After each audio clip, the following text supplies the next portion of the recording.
திமுக ஆட்சியில நேர்மையான அதிகாரிகளுக்கு வேலை இல்ல.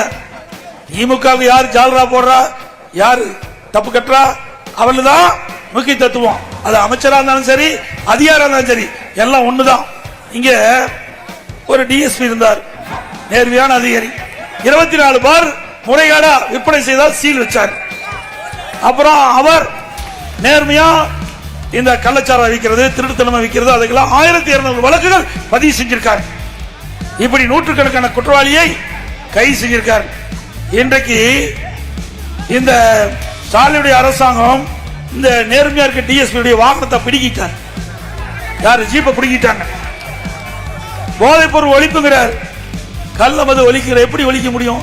இப்படி நேர்மையான அதிகாரிகள் இப்படி கேவலப்படுத்தி அசிங்கப்படுத்தினா அவர்கள் எப்படி மக்கள் பணி செய்வாங்க? மக்களை எப்படி பாதுகாப்பாங்க? நாட்டை எப்படி பாதுகாப்பாங்க?